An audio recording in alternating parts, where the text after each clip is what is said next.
for this project, we're going to design a fuzz circuit that has no knobs and no switches. And we're going to encapsulate that circuit in resin. And we're going to see if we can actually have a functioning pedal completely drowned and encased, frozen in a block of resin. So this circuit is based off the Color Sound 1 knob fuzz. So it's a 2 transistor circuit, and all I'm doing is removing a couple of things. I'm removing the actual 500K volume, so that's gone.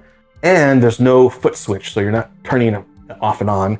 And this actually doesn't have an LED in it, but we're going to be adding an LED. But otherwise, this is the circuit. We're using this exact circuit. So as far as the design is concerned, I kind of landed on this idea of these 2 wooden panels with some copper bar across of them. And this will all be encased in resin. And the only thing I think is going to work is if we have the in, the out, and the 9-volt sticking out of the resin. But the legs of each of these panel mount in and out jacks will be embedded in the resin. And as far as the circuit's concerned, this is the circuit that I've designed. So essentially we have 2 wooden panels. There's going to be copper bars going across, and then all the components will be soldered on these bars. So this will be crystal clear resin. And so if we have this LED embedded in the resin, it's going to look really cool. And I think we can start working on this now. So what I did was I mocked up some pieces of wood here. I needed to get an idea of how tall, thick, and wide I wanted these. And mocking them up is the best way to do this before I actually commit to cutting these on the laser. But we're going to design these in CAD, and then we're going to cut them on the laser because those little holes need to be spaced out perfectly. And I don't want to drill these by hand. I want the laser to take care of it for me. So this is the design that I landed on, and it's essentially just really 2 wooden panels with these copper tubes basically as rails. And I think it looks better than a turd board because it has this kind of classic color scheme with the dark wood and sort of brass colored copper. So it does look kind of steampunk, which I really like. So the next thing we need to do is make the side panels. And so I'm going to use this scrap wood. It's the right thickness here, and I can fit 2 of the side panels perfectly in there. And what we want to do is laser these because it's much more efficient to use the laser than the CNC. Super easy to do on the laser. So efficient. Very, very fast. And all we have to do is clean them up, sand them.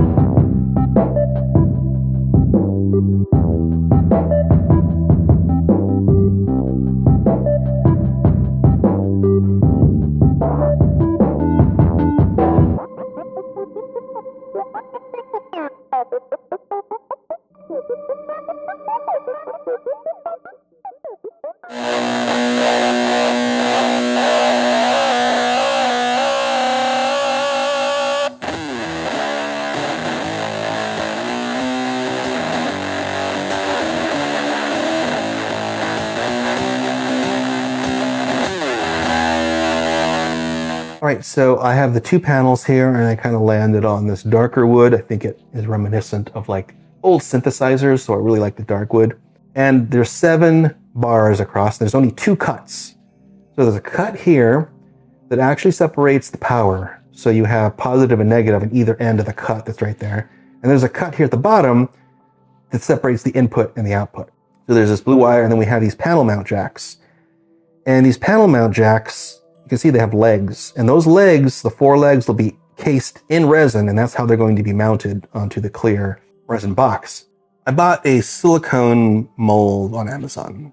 There's so much volume of resin that's going into this mold that volume is going to be quite heavy, and it'll push against the very light silicone walls. So to help with the rigidity, they provide this laser cut external frame, which is really, really cool. And so all I did was simple math, and I needed to determine like where my circuit was going to live. It needs to live in the center of the resin box. So I poured 19 millimeters worth of resin in there, and that's the floor in which the circuit will sit on. And we're going to super glue the circuit upright onto that floor, and then we're going to pour. We're going to use the Bond Crafter epoxy.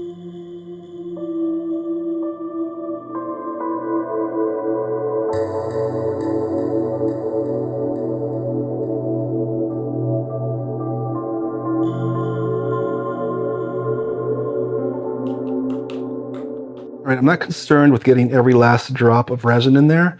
All we want to do is pour enough to get some stabilization of that circuit standing upright. That's all we're looking for right here.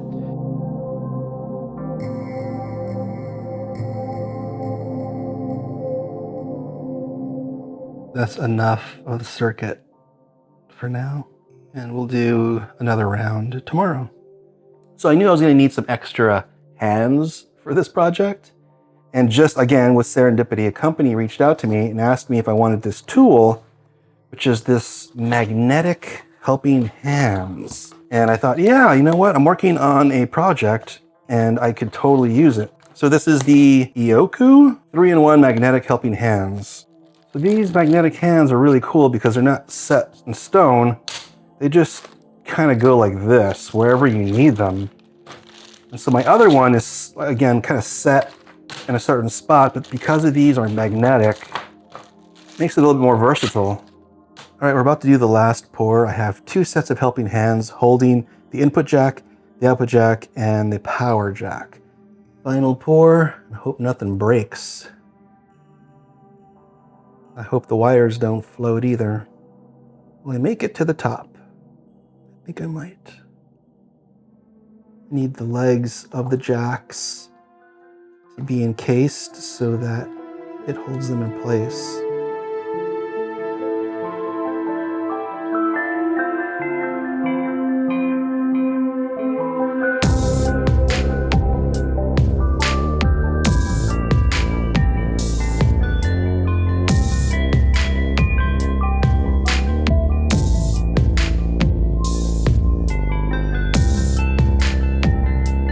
Okay, moment of truth.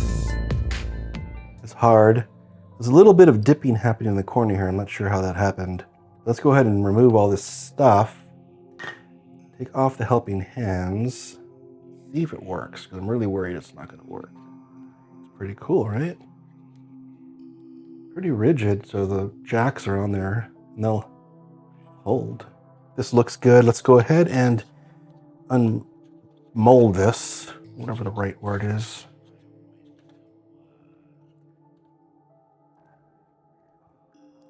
Okay. Yeah, this is gonna be cool. And I want to try not to get my fingerprints all over this thing like I already did. So I'm gonna put some gloves on real quick. I can actually grab it.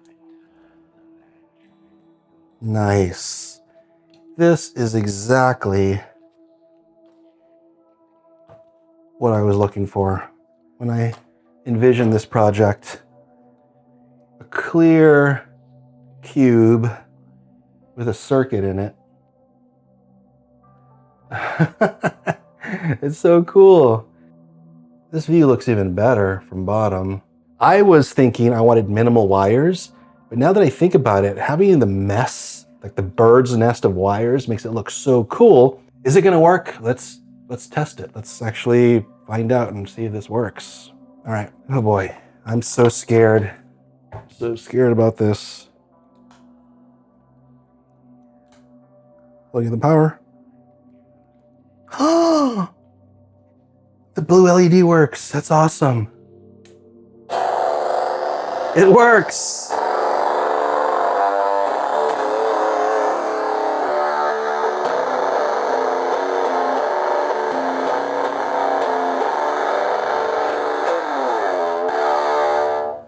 You gotta admit, this is cool. And this is one LED. Like, imagine if we had 2 LEDs. Imagine if we have multicolor LEDs. What if there was like a switch to like have the LED change colors? What if it changed colors on its own? What if you could use amplitude to make it like blink? Oh my God, like the ideas are just endless. And this is just a stupid, dumb idea that I had and it worked really well. So again, I'll turn this amp on so you can like hear it. Got the mule here.